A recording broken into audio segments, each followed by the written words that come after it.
Assalamualaikum warahmatullahi wabarakatuh. Waalaikumsalam. Selamat siang Bapak Ibu guru hebat semua. Siang. Baiklah, terima kasih telah hadir di ruangan ini dalam penyampaian penyebaran pemahaman dan penerapan pengalaman budaya positif di SMA 2 Bayang. Pertama-tama tidak lupa kita ucapkan puji syukur pada Allah Subhanahu wa taala karena atas izin duanya lah kita bisa berkumpul di ruangan ini dalam keadaan sehat walafiat. Selanjutnya teriring salam kita ucapkan kepada baginda Rasulullah SAW karena berkat beliau kita dapat menikmati suasana dan keindahan, kenyamanan dan keimanan pada saat ini. Baiklah, untuk tidak memperpanjang waktu, saya langsung saja. Di sini kita dalam forum diskusi dua arah. Jadi di sini saya menjelaskan, boleh Bapak Ibu nanti kita timbal balik bertanya apa saja budaya-budaya positif yang akan kita kembangkan di SMA 2 Bayang ini. Di sini konsep budaya positif itu ada 7 Bapak Ibu. Pertama, perubahan paradigma belajar. Yang kedua, disiplin positif. Yang ketiga, nilai-nilai kebajikan. Yang keempat, keyakinan kelas. Yang kelima, kebutuhan dasar manusia. Yang keenam, posisi kontrol manusia. Yang ketujuh, segitiga restitusi. Sebetulnya komponen-komponen budaya positif ini sudah kita terapkan. Hanya kita tidak tahu di mana letak dan posisi komponen itu. Di sini saya bukan menggurui, hanya berbagi informasi kepada Bapak Ibu semua apa saja budaya-budaya positif yang harus kita kembangkan di SMA 2 Bayang ini. Yang pertama, perubahan paradigma belajar. Perubahan paradigma belajar di sini yaitu pembelajaran dengan paradigma baru. Maksudnya pembelajaran dengan paradigma baru, pembelajaran dengan konsep dasar baru, yaitu pembelajaran yang dirancang berdasarkan pembelajaran berdiferensiasi. Pembelajaran berdiferensiasi di sini yaitu pembelajaran yang memenuhi kebutuhan cara belajar siswa yang beraneka ragam. Jadi Bapak Ibu semua, siswa kita diciptakan unik dan sesuai kodratnya masing-masing. Siswa kita ini memiliki gaya belajar yang berbeda-beda. Yang pertama, dan ada yang belajar visual yaitu ketika dia melihat langsung terekam pelajarannya. Yang kedua, ada siswa kita yang audio, dia melihat tidak terekam tapi kalau mendengarkan langsung dia ini. Yang ketiga, ada yang kinestetik yaitu dengan cara praktek. Kalau dia praktek langsung paham pelajarannya. Jadi pembelajaran berdiferensiasi ini yaitu pembelajaran yang memenuhi 3 kebutuhan gaya belajar siswa ini. Jadi perubahan paradigma belajar baru ini yaitu kita sebagai guru harus menciptakan pembelajaran yang bisa pemenuhan pada 3 gaya belajar siswa ini.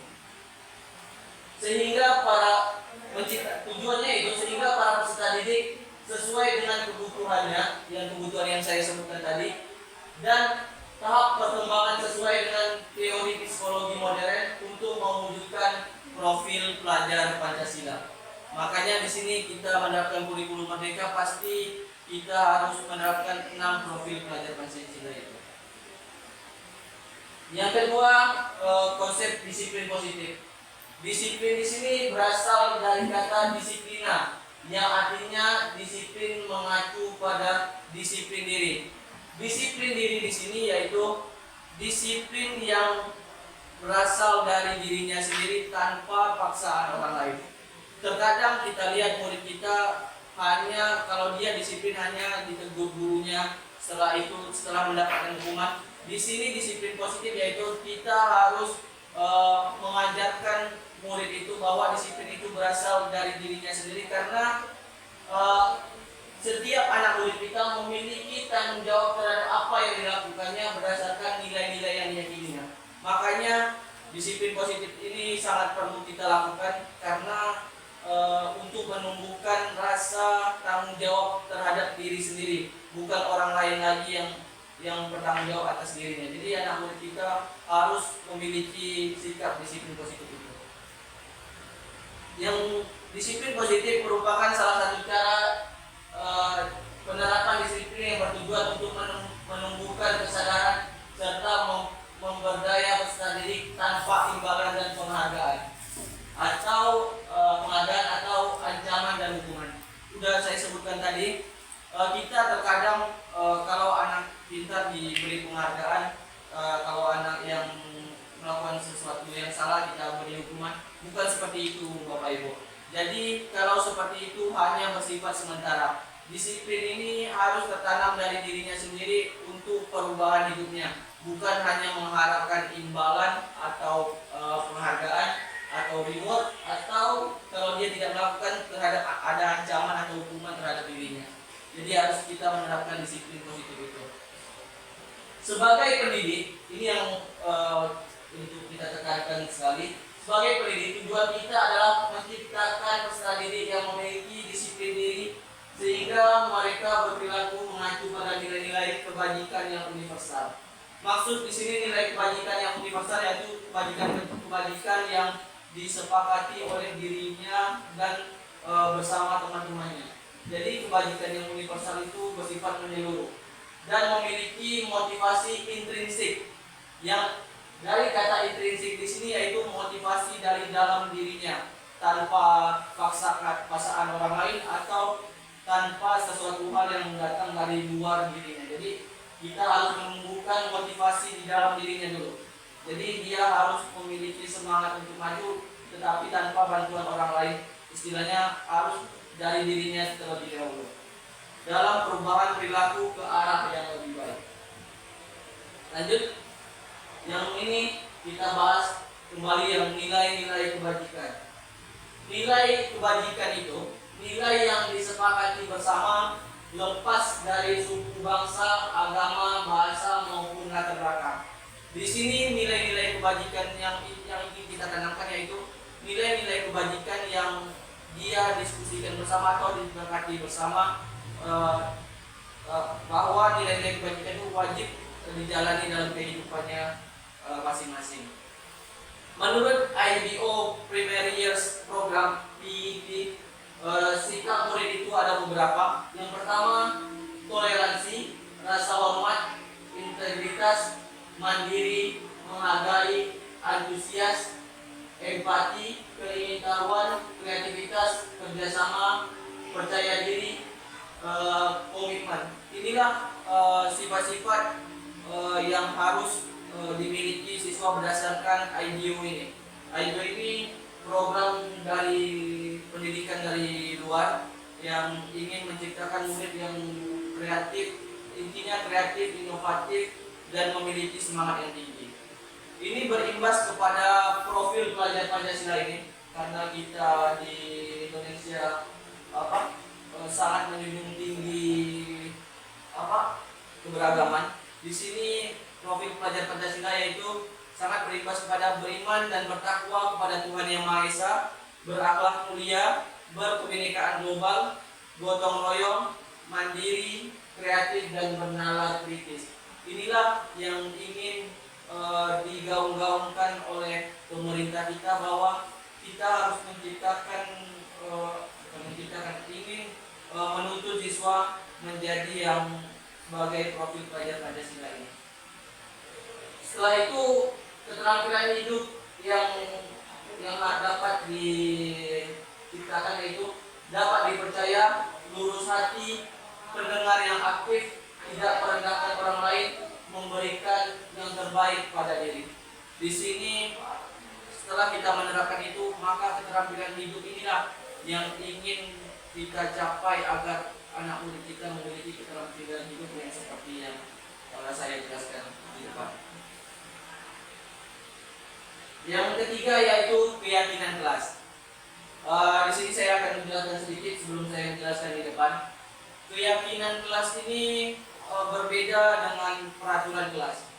Peraturan kelas, Kalau peraturan kelas itu disepakati sepihak, misalnya guru membuat peraturan kelas tanpa melibatkan anak-anak dan bersifat kata-katanya itu memaksa. Jadi kalau keyakinan kelas hampir mirip dengan keyakinan kelas, tetapi keyakinan kelas ini dia bersifat abstrak, terus memiliki kata-kata yang bersifat positif, tidak memaksa, dan dan didiskusikan secara bersama-sama dengan anak apa yang diyakini di dalam kelas itu.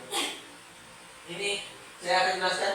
Keyakinan kelas ini bersifat lebih abstrak daripada peraturan kelas atau kesepakatan kelas dan lebih rinci dan konkret. Misalnya saya beri contoh, keyakinan peraturan kelas misalnya tidak boleh membuang sampah sembarangan. Kata-kata tidak boleh itu kita jadikan kata-kata positif pada keyakinan kelas. Harus menciptakan kelas yang menjaga kebersihan kelas setiap hari. Jadi kata-kata tidak boleh itu dari peraturan kelas diubah jadi di keyakinan kelas menjadi kata-kata yang positif.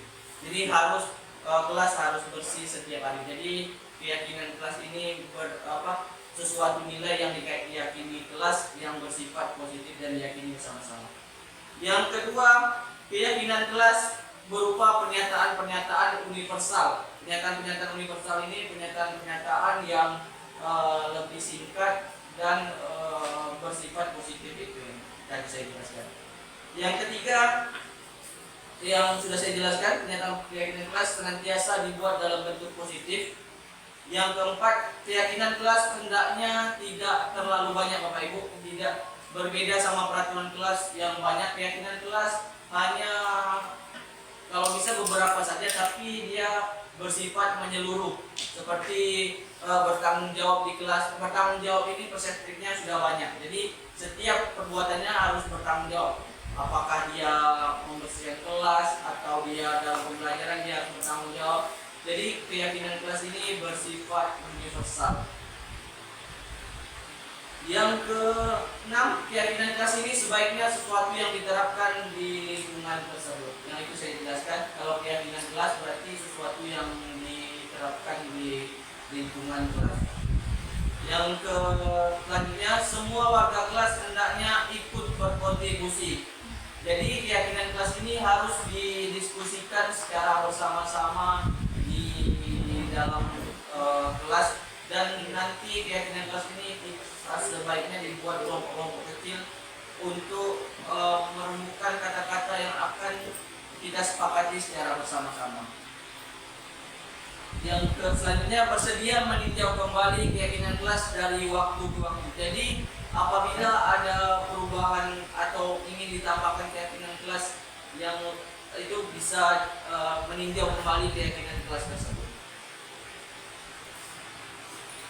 Yang selanjutnya, nilai-nilai kebajikan yang utama. Yang pertama, religius.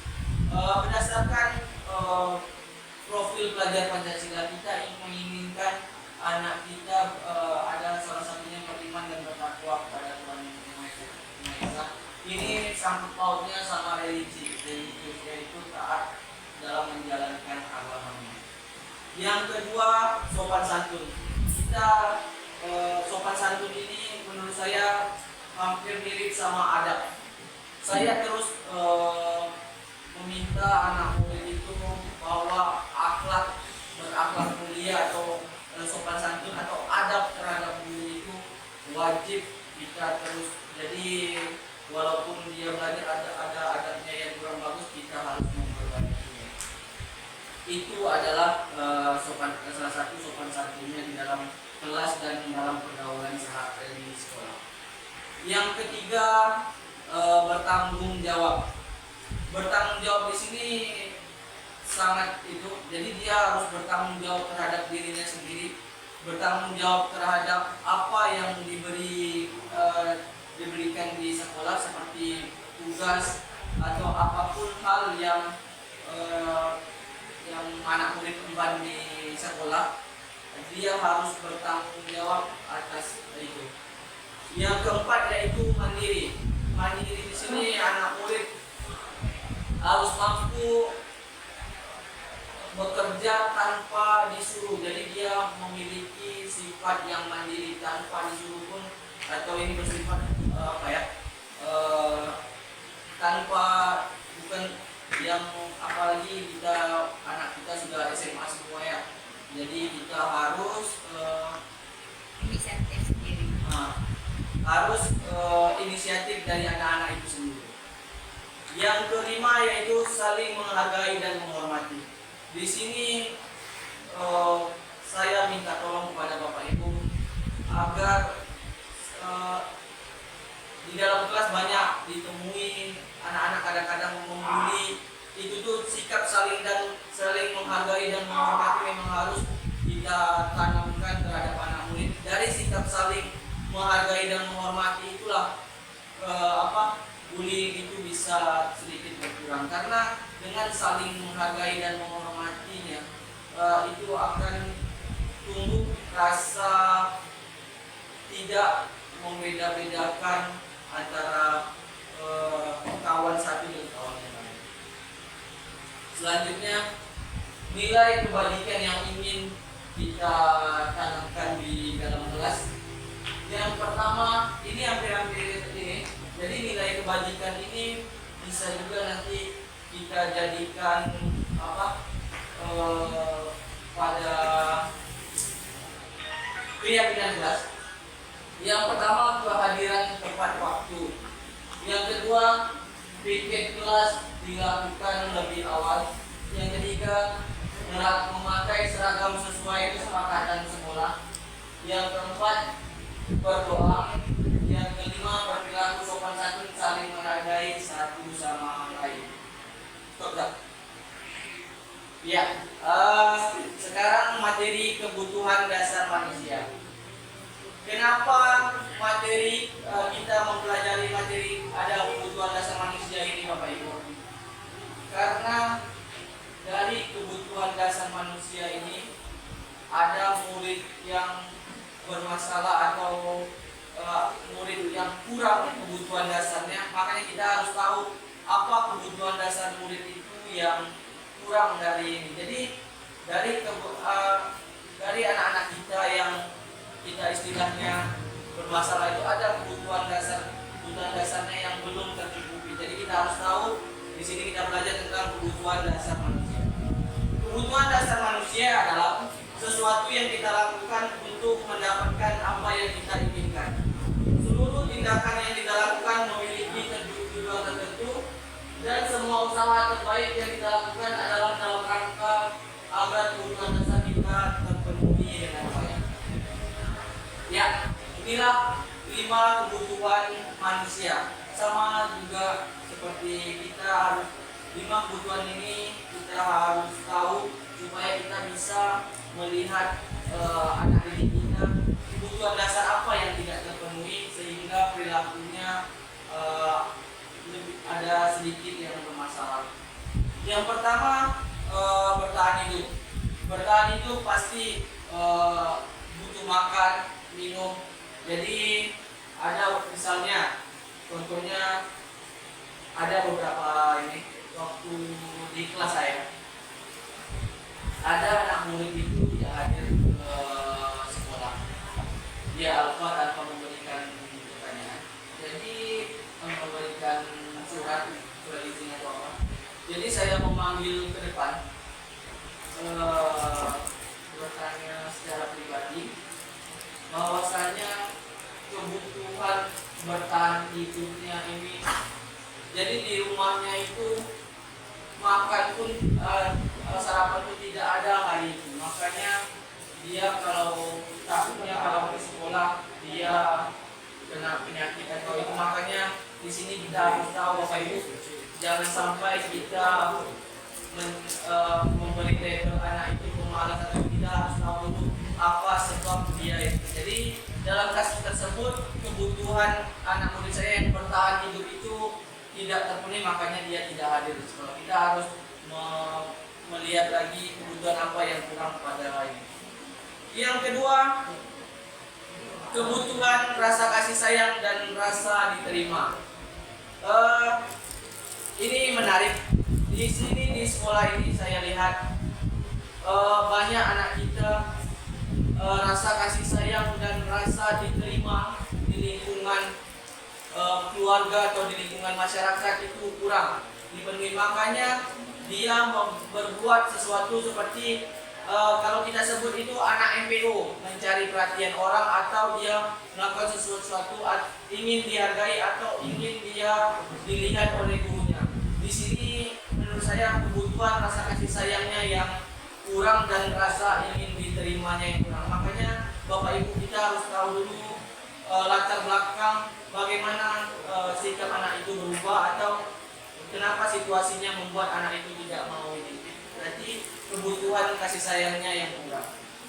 Yang ketiga, kebutuhan akan penguasaan. Maksudnya penguasaan di sini yaitu kebutuhan ingin dia ingin belajar. Misalnya anak yang ranking penguasaan, jadi dia ingin menjadi nomor 1 di kelasnya, itu kebutuhan akan penguasaannya di lingkungan sekolah. Yang keempat, kebutuhan akan kebebasan. Sama seperti kebutuhan rasa kasih sayang. Mungkin anak-anak murid kita di rumah dia terkekang atau orang tuanya bercerai atau bagaimana, dia tidak bebas, makanya dia melampiaskannya kadang di sekolah. Kita harus tahu kebutuhan apa yang anak murid kita hilang di situ. Yang kelima, ini paling sangat menarik, kebutuhan akan kesenangan. Jadi tujuan budaya positif itu yaitu kita harus menciptakan suasana nyaman di sekolah agar menciptakan anak kita itu senang belajarnya. Jadi Bapak Ibu, saya tekankan kita harus menciptakan rasa nyaman dan kondusif di sekolah agar anak-anak kita senang dalam menerima pembelajaran. Karena apabila dia tidak senang dalam belajar, maka pasti banyak hal yang akan terjadi pada pembelajaran. Pertama, dia sering keluar masuk kelas karena dia anggap pembelajaran kita membosankan atau bagaimana. Yang kedua, dia sering cabut karena dia tidak dapat kesenangan di sekolah, hanya dapat kesenangan di luar. Dia merasa di luar itu senang. Makanya kita menciptakan suasana nyaman dan kondusif di sekolah. Motivasi perilaku manusia. Jadi setiap manusia ini memiliki motif. Jadi kalau ada itu motivasi kita. Jadi motivasi ini ada dua. Yang pertama, motivasi ekstrinsik yang dari kata X. Kalau X itu berasal dari luar, berarti untuk menghindari ketidaknyamanan atau hukuman. Yang kedua, untuk mendapatkan imbalan atau penghargaan. Ini yang motivasi ekstrinsik, yaitu berasal dari luar. Dia takut dihukum, contohnya anak itu takut dihukum makanya dia membuat tugas, atau anak itu takut kepada guru itu makanya dia ini. Yang kedua, dia ingin dipuji-puji gurunya. Itu motivasi dari itu luar. Kalau motivasi dari dalam, dia ingin menjadi menjadi orang yang mereka inginkan dengan nilai-nilai yang dipercayai. Contohnya begini, kalau kita tanya cita-cita anak itu, terus apa sih yang ingin dia lakukan, apa langkah-langkah yang ingin dia lakukan untuk menciptakan itu. Jadi nilai-nilai itu harus tertanam dulu di diri anak. Jadi motivasi dari dalam diri, bukan dari orang lain, bukan orang lain. Awak jadi polisi ya, harus melatihnya kan seperti itu. Jadi motivasi dari itu harus terbentuk dari dalam diri anak tersebut. Jadi anak tersebutlah yang harus memotivasi dirinya sendiri. Ini Bapak Ibu, ada materi perbedaan hukuman, konsekuensi, dan restitusi. Di sini kita yang kata-kata biasanya restitusi ini untuk apa? Agar anak-anak itu berubah menjadi lebih baik. Di sini pertama kita bahas tentang hukuman. Hukuman ini tidak terencana dan bersifat spontan biasanya. Biasanya kalau anak awak ada beberapa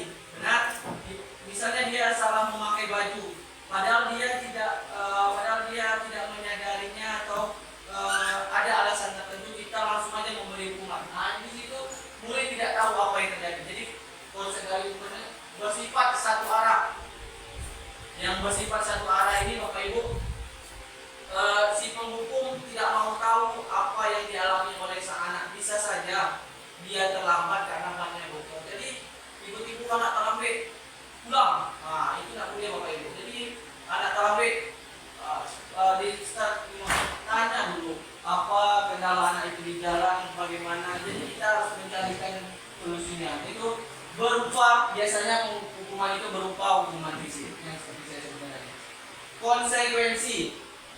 Konsekuensi ini sesuatu biasanya peraturan sekolah, sesuatu yang sudah disepakati bersama.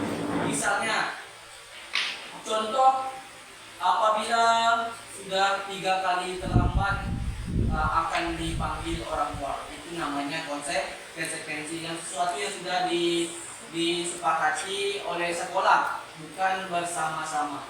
Jadi konsekuensi ini terencana dan disepakati. Murid tetap dibuat tidak nyaman. Kenapa tidak nyaman? Karena bukan dari dalam hati murid ini, tetapi sudah ada yang dibuat peraturan itu yang mengikat. Yang kedua, sikap guru memonitor murid.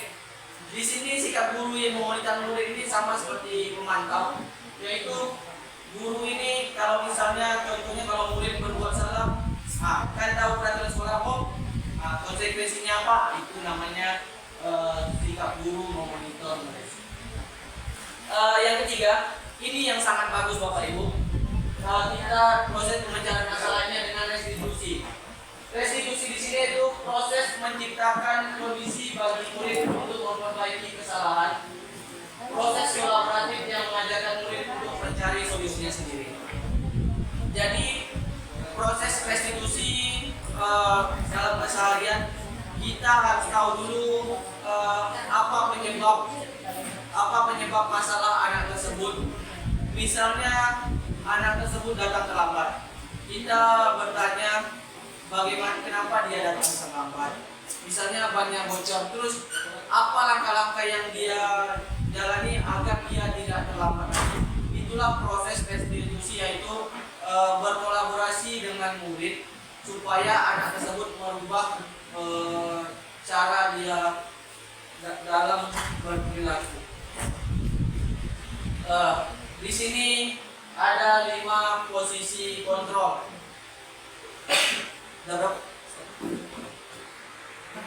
Ya. Baiklah Bapak Ibu. Di sini saya ingin menjelaskan ada 5 posisi kontrol guru. Yang pertama yaitu sebagai penghukum. Yang tadi sudah dijelaskan, penghukum di sini dia bersifat satu arah dan dia guru itu tidak mau tahu bagaimana anak murid tersebut. Misalnya datang terlambat, langsung keliling lapangan 2 kali baru bisa masuk kelas. Itu posisinya penghukum bersifat satu arah. Yang kedua, pembuat rasa bersalah. Biasanya yang gue rasa bersalah kok kebanyakan ibu-ibu. Kenapa begitu? Biasanya ibu di ibu di orang tua di rumah, orang tua mencari TV. Itu membuat rasa bersalah anak. Biasanya itu bersifat sementara Bapak Ibu. Kenapa begitu? Nanti anak itu kalau udah ini dia akan lupa dan mengulangi perbuatannya lagi. Yang ketiga, kita posisi guru sebagai teman. Di sini juga saya sering memposisikan guru sebagai posisi kontrol saya sebagai teman, yaitu kita bagaimana anak itu dekat dengan kita dulu agar kita dapat koneksi, istilahnya bagaimana kita mengetahui karakter anak itu. Tetapi saya tahu banyak yang buruknya Bapak Ibu. Yang pertama, apabila kita tidak hadir, mereka akan kehilangan arah, dia tidak percaya diri. Itu dia akibat fatalnya. Karena kita istilahnya ada apa-apa lapor ke itu. Jadi dia ada yang membentenginya. Jadi ini kurang bagus Bapak Ibu ya. Yang posisi sebagai pemain ini anak murid kurang percaya diri terhadap apa yang ini. Yang keempat yaitu pemantau. Sudah dijelaskan tadi. Yang pemantau di sini guru akan mengeluarkan peraturan-peraturan sekolah. Jadi kalau misalnya ada sesuatu hal, awak tahu kan peraturan sekolahnya apa? Itu kita masih memposisikan diri sebagai pemantau. Yang kelima, ini yang posisi yang paling bagus Bapak Ibu. Untuk sebagai manajer. Manajer di sini kita akan menyuruh anak murid mencari solusinya sendiri. Bagaimana anak murid itu merubah dirinya sendiri. Jadi dalam pembelajaran posisi teman bagus, posisi pemantau lebih juga bagus, tapi lebih bagus posisi manajer karena disiplin positif ini harus datang dari dirinya sendiri. Makanya itu anak itu harus mencari solusinya sendiri agar tertanam dalam dirinya. Ya, baiklah Bapak Ibu. Saya akan menjelaskan segitiga restitusi. Nanti kita menayangkan videonya. Segitiga restitusi itu suatu proses dialog yang dijalankan oleh guru agar dapat menghasilkan murid mandiri dan bertanggung jawab. Nih, di segitiga restitusi yang pertama yaitu menstabilkan identitas. Ya, maksudnya di sini menstabilkan identitas bahwasanya kalau ada masalah, anak murid itu membuat dia merasa tenang dan ingin mengutarakan apa yang ini. Contohnya tidak apa-apa nak, wajar itu Ananda wajar sesekali terlambat. Bapak dulu juga di sekolah terlambat. Itu menstabilkan identitas agar anak itu mau mengutarakan apa alasan dia terlambat. Yang kedua, validasi tindakan. Maksud dari validasi tindakan itu berdasarkan prinsip setiap pelaku berupaya menuntun suatu kebutuhan tertentu. Jadi validasi tindakan yang salah ini kita memvalidasi udah tahu ini salah, bagaimana tahap selanjutnya. Yang ketiga yaitu menanyakan keyakinan. Jadi keyakinan kelas apa dan cara apa yang akan dia terapkan untuk merubah agar itu menjadi lebih baik. Baiklah Bapak Ibu, kita di sini nanti akan melihat video bagaimana saya membuat keyakinan di dalam kelas.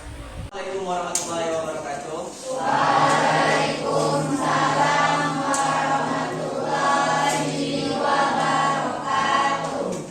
Sebelum mulai pembelajaran, kita tolong ketua kelas. Duduk siap. Ucapkan salam.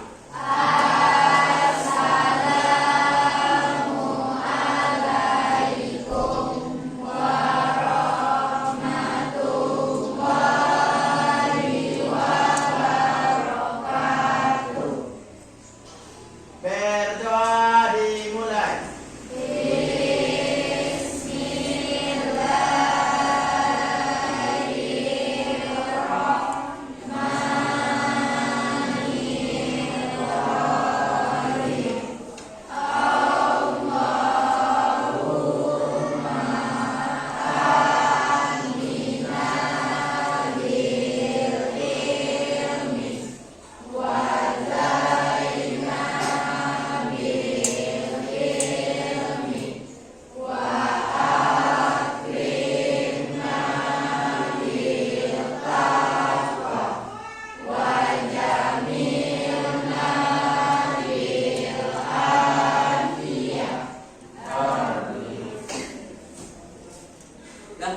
Selamat pagi anak-anak.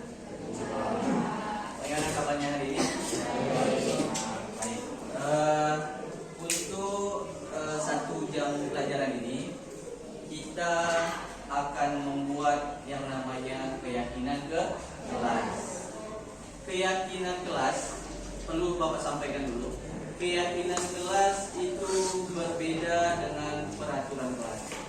Kenapa Bapak bilang berbeda?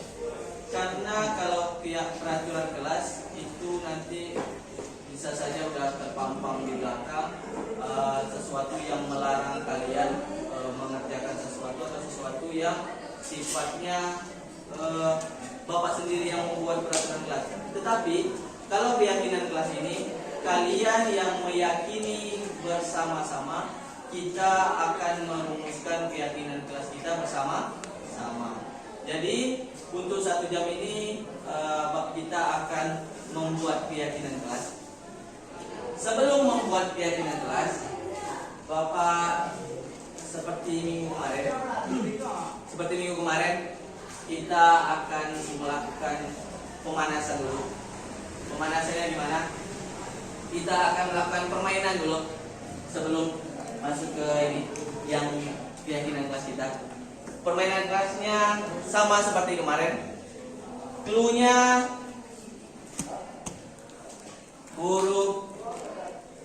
huruf abjad.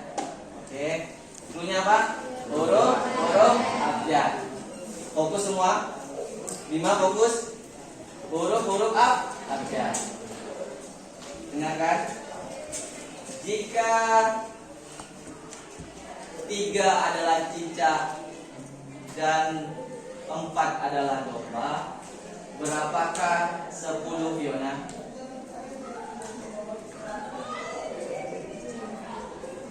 Berapa Fiona? Berapa? Jerapah. Benar. Beri tepuk tangan Fiona. Sekarang coba Fiona nanti kita saling melempar ya. Fiona nanti beri pertanyaan, lempar ke kawannya. Coba. Seperti Bapak tadi misalnya, coba. Fiona Hidayah. Coba pada Bapak. Ayo. Berdiri boleh, duduk boleh. Fiona nyamannya mana? Duduk. Duduk boleh. Coba. Jika apa? Seperti Bapak tadi. Iya. Siapa? Siapa?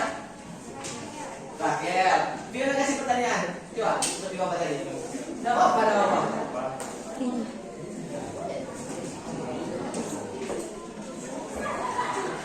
Bisa? Oke. Bapak aja ya. Ini lagi. Jika 5 adalah elang dan 12 adalah lembu, berapakah 26 Farizi?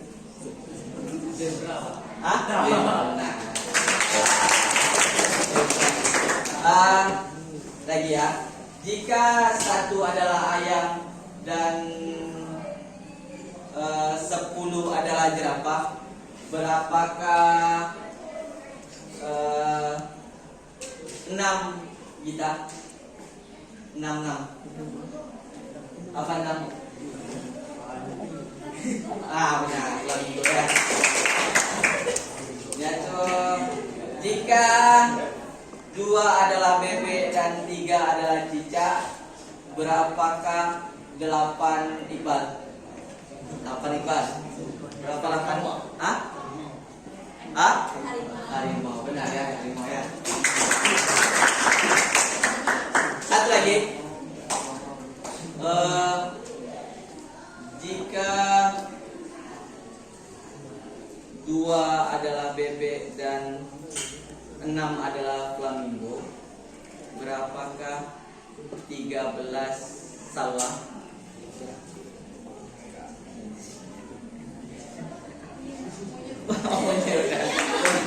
Wajar ya. Sudah? Mau yang baru atau tidak? Ada yang baru? Yang baru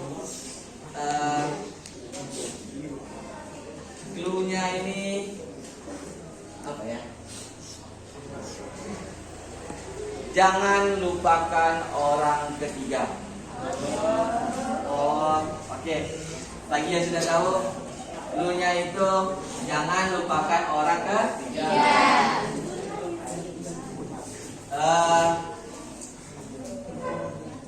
Hari ini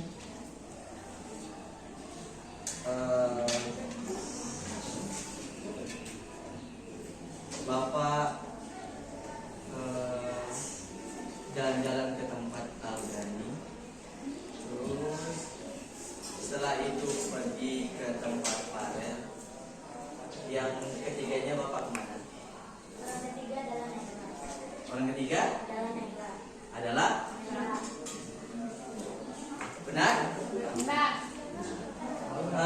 Jika orang pertama adalah Rachel, orang kedua adalah Iqbal. Siapakah orang ketiga? Siapa? Indonesia. Siapa orang ketiga? Orang ketiganya adalah Jas. Udah tahu semuanya ya.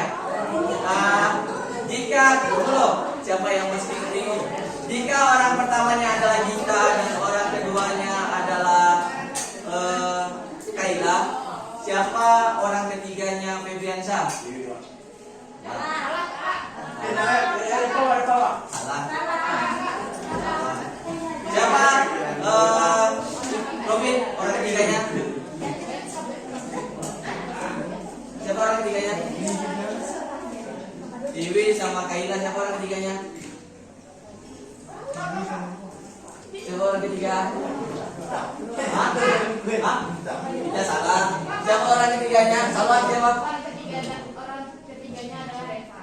Nah. Jika orang pertama adalah Fikri, orang keduanya adalah Justin, orang ketiga siapa? Farizi. Siapa orang ketiga Farizi? Siapa orang ketiga? Orang ketiga siapa? Salah. Orang ketiga siapa? Salah. Orang ketiga siapa? Salah. Orang ketiga siapa? Hah? Fikri salah. Salah. Orang siapa? Salah. Orang ketiga siapa? Benar. Orang ketiga Kaila.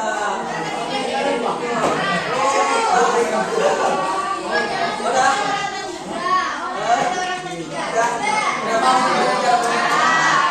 Oke, sekali lagi ya infonya. Jika orang pertama adalah Salma, orang kedua adalah Habib, siapakah orang ketiga? Igi. Siapa orang ketiga ini? Siapa orang ketiga ini? Orang pertama Salma, orang kedua Habib, orang ketiga siapa? Orang ketiga siapa? Salah. Siapa orang ketiga? Siapa? Salah. Siapa orang ketiga? Coba kali ini. Nah.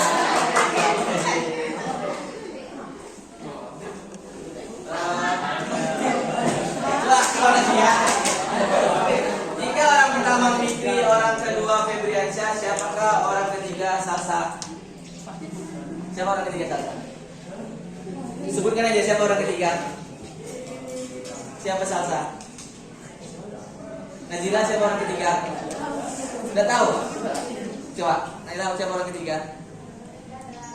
Benar, ketiga Rahmat. Itu makanya ya. Jadi kalian bisa membuat jawab permainannya. Cluenya adalah jangan lupakan orang ketiga. Kan, udah, beri tepuk tangan dulu. Jadi setiap permainan itu kalian harus dengarkan, itu namanya literasi kita. Harus dengarkan cluenya baik-baik. Sama seperti yang pertama, permainan pertama, cluenya apa? Huruf abjad. Jadi kita mengurutkan huruf abjad.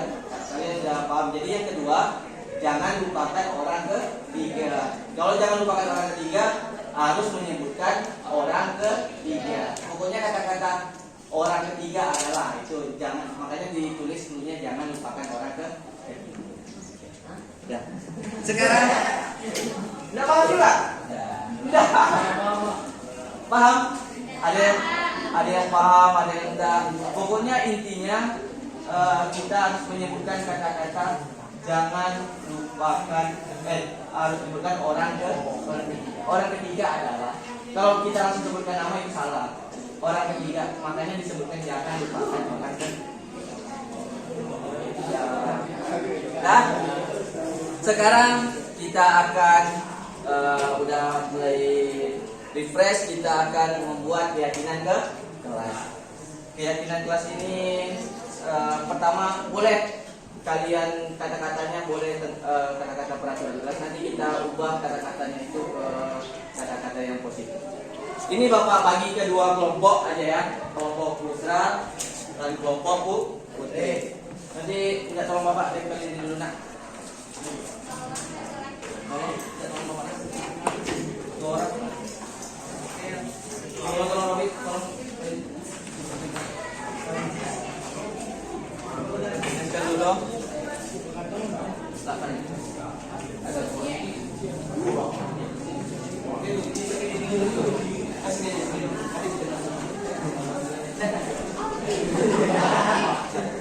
Nanti apa ya Pak? Lagi nak tolong pikirin apa Pak?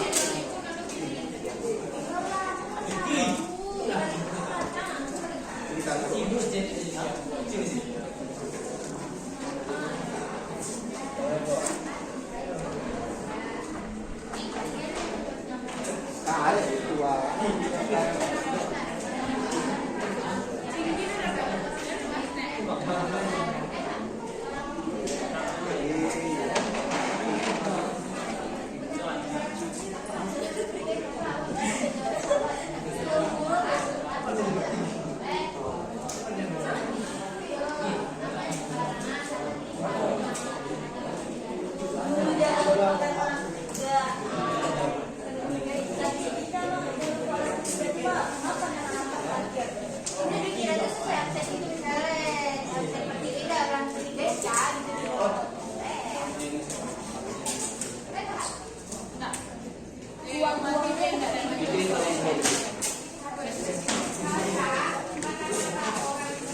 Sudah? Boleh? Ini yang tim yang putra nanti tempelnya sebelah sini, yang tim putri tempelnya sebelah sini. Nanti baru kita rangkumkan mana yang paling banyak keyakinan kelas apa? Kalian meyakini apa untuk kita buat di kelas ini, baru nanti kita sama-sama kan. Boleh bagikan? Ya.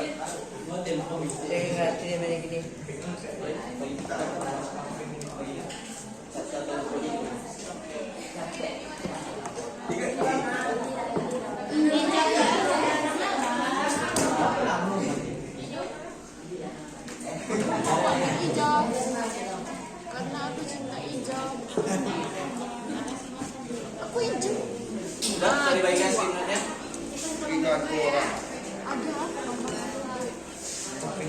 Ada tulis. Sudah, nanti setelah ini instruksinya baru ya, bagikan sirinya dulu.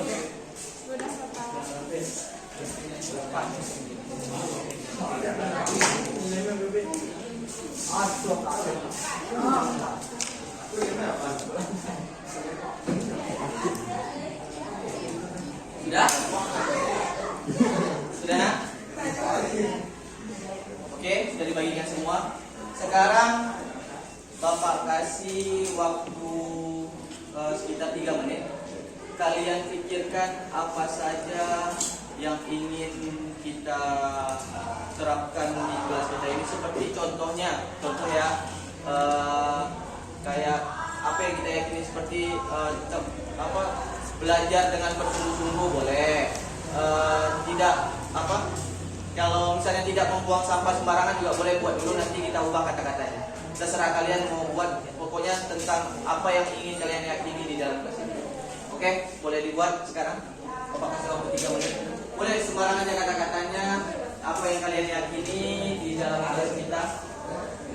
Nanti kalau ada kata-kata yang masih negatif, kita ubah ke positif. Jadi memang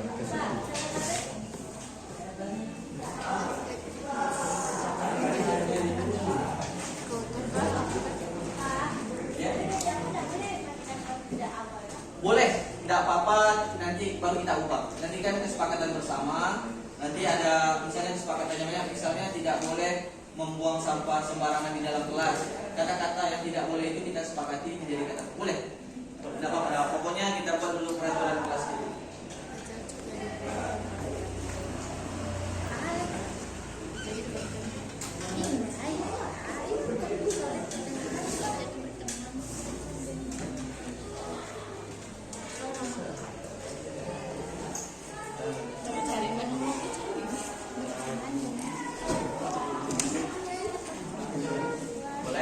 Boleh kata-katanya lebih dari 2 ya.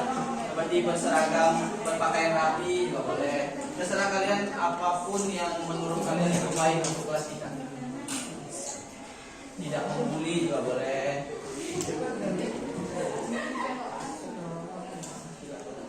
Nanti baru kita ubah peraturan kelas kita menjadi kata-kata yang positif.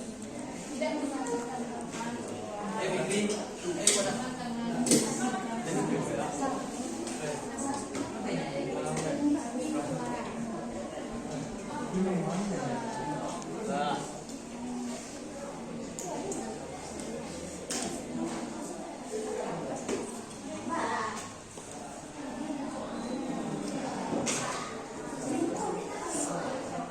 Sudah? Nanti kita serentak ya.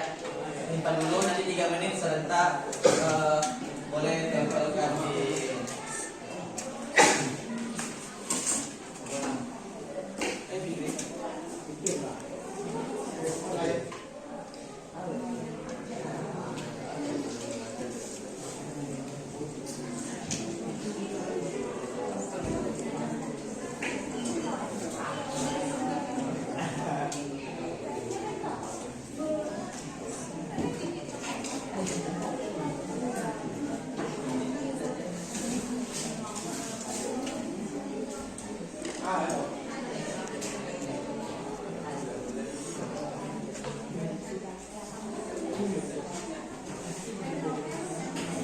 sudah?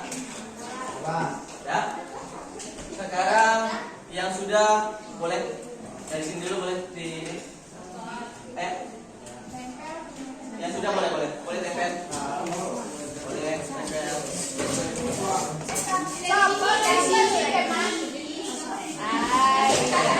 Yang lagi juga boleh.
Kita rangkum ya. Yang pertama, datang tepat waktu di sekolah. Ya, ini udah ada ini. Berarti yang pertama itu apa? Nanti baru kita rangkum ya.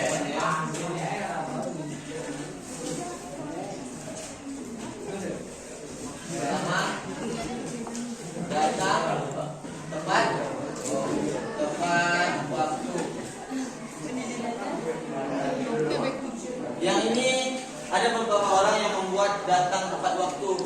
Kalian setuju semua? Berarti kita meyakini bahwa kita harus datang tepat waktu dan mengikuti waktu. Jadi datang tepat waktu. Yang kedua, ada yang buat tidak boleh ribut di kelas. Boleh. Boleh. Tidak boleh ribut di kelas. Bekerja sama menjaga kebersihan.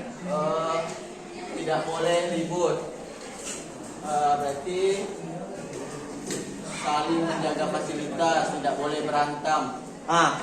Yang pertama tidak boleh berantem sama teman, tidak boleh ribut. Itu masuk ke mana?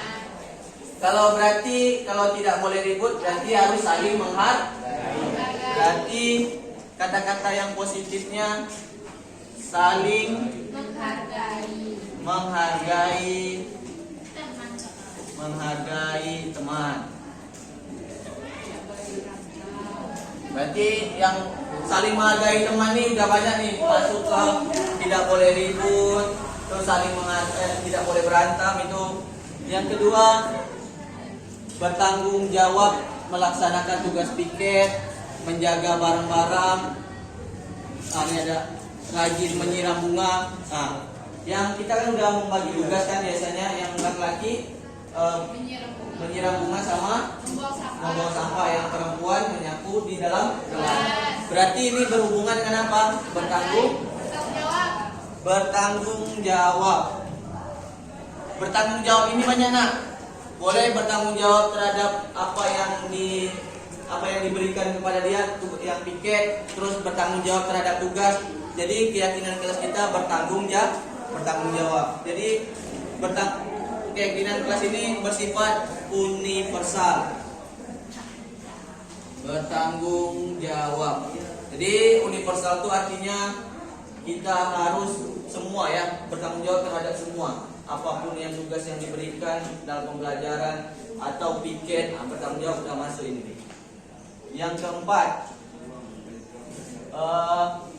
saling peduli, saling menghargai sudah.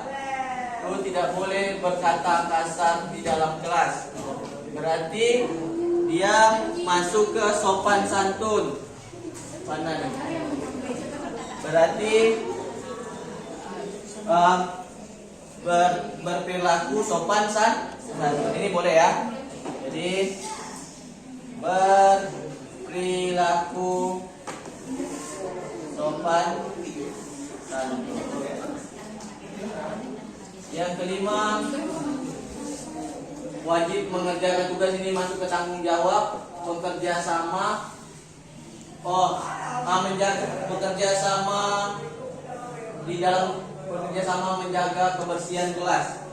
Boleh kita masukkan kata bekerja berkolaborasi dan bekerja sama dengan teman. Pak, keindahan kelas Pak. Keindahan kelas. Boleh. Keindahan kelas juga boleh. Jadi kalau kita udah ini boleh. Berarti keyakinan kelas kita berarti keindahan kelas. Menjaga keindahan kelas. Kita buat di sini.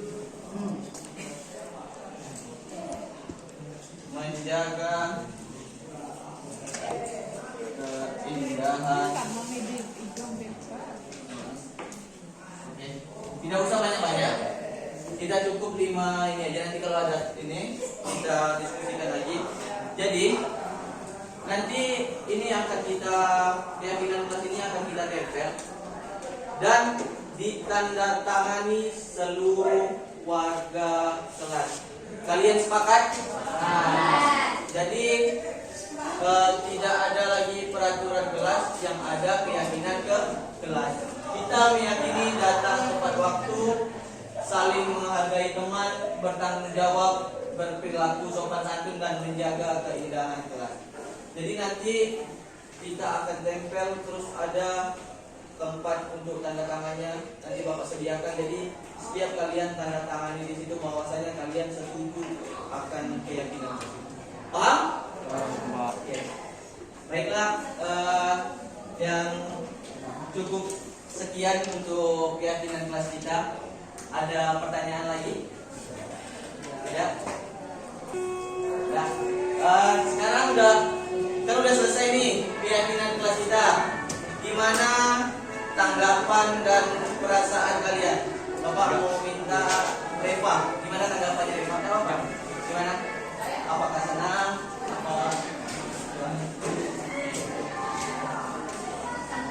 Gimana? sangat setuju ya, karena keyakinan kelas ini kita renungkan secara bersama-sama. Ada yang lain? Ada yang lain mau menanggapi? Salwa gimana? Salwa gimana? Apakah perasaannya bagaimana kalau sudah ada keyakinan kelas ini? Gimana? Oh, semoga disepakati bersama bahwa keyakinan kelas ini kita yang meyakini. Baiklah, terima kasih untuk hari ini. Kita sudah Bapak akhiri. Assalamualaikum warahmatullahi wabarakatuh. Terima kasih Bapak Ibu. Ini videonya sudah ditayangkan. Mudah-mudahan menjadi panduan Bapak Ibu membuat keyakinan kelas di dalam kelas Bapak Ibu.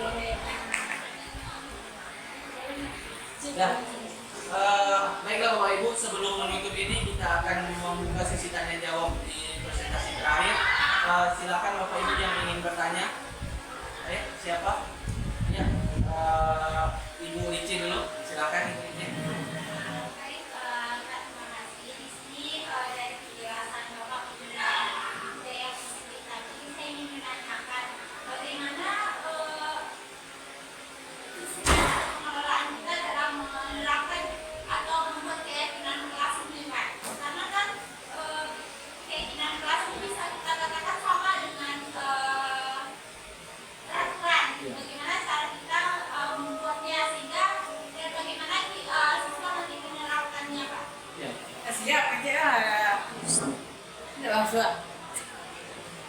Baiklah, Ibu Lici, saya ingin menjawab pertanyaannya. Di sini sesuai dengan tayangan video tadi, bahwasanya apabila sudah ada peraturan di dalam kelas itu bisa diubah menjadi keyakinan kelas. Yang pertama, anak-anak tersebut diberikan kelompok-kelompok kecil. Setelah itu apa sih nilai-nilai atau keyakinan-keyakinan yang dia percayai. Jadi keyakinan-keyakinan itu akan kita berembukkan bersama. Jadi misalnya ada 5 atau 6 orang yang memiliki keyakinan yang sama, itulah yang akan kita buat pada keyakinan kelas. Jadi setelah sudah jadi kalimat itu, jadi kalau peraturan kelas itu bersifat memaksa kata-kata, jadi kita ubah kata-kata peraturan kelas. Jadi misalnya tidak boleh membuang sampah sembarangan menjadi harus membersihkan kelas di pagi hari seperti itu. Jadi kata-kata itu diubah menjadi kata-kata yang positif dan didiskusikan bersama, tidak satu arah, tapi harus seluruh siswa meyakini akan nilai-nilai itu. Terima kasih. Selanjutnya kepada Ibu Liza. Terima kasih Pak Wewe, pemaparan materi yang luar biasa, menarik sekali. Semoga kita semua di sini bisa menerapkan budaya positif seperti yang Bapak Wewe sampaikan tadi.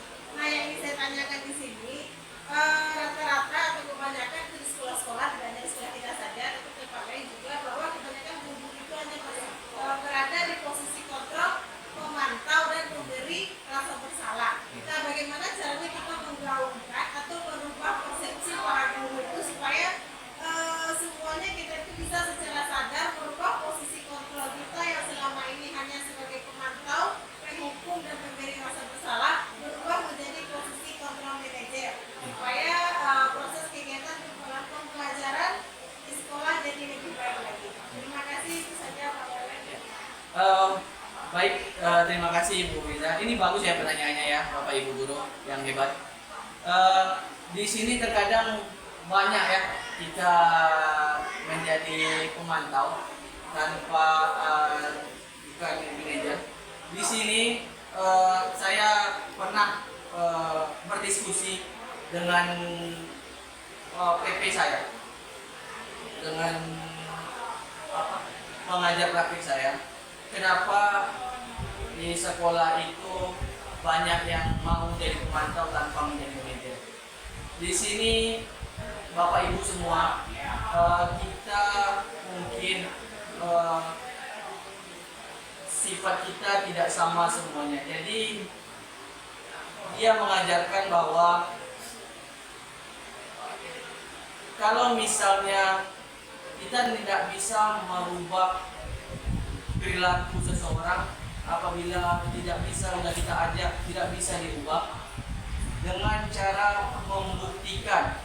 Jadi buktikanlah bahwa apa yang kita terapkan, posisi kontrol manajer yang kita terapkan itu posisi kontrol yang kita terapkan itu berhasil di sekolah. Memang Bapak Ibu, saya juga sering berkolaborasi dengan guru BK seperti Pak Surya, bahwa perubahan itu tidak gampang Bapak Ibu. Perubahan itu tidak instan. Yang mie instan saja itu terkadang membahayakan. Makanya perubahan itu tidak instan, dia harus bertahap Bapak Ibu. Jadi apabila masih dalam posisi pemantau, kita buktikan bahwa posisi manajer itu atau posisi dua arah itu lebih bagus daripada posisi pemantauan yang mengarahkan peraturan sekolah. Itu saja Bu Vita, kita yang penting kita harus membuktikan bahwa kita bisa bahwa mengubah menjadi budaya positif posisi kontrol manajer di sana. Terima kasih. Nah, baiklah Bapak Ibu, sampai di penghujung acara dan penghujung seminar kita. Thank you.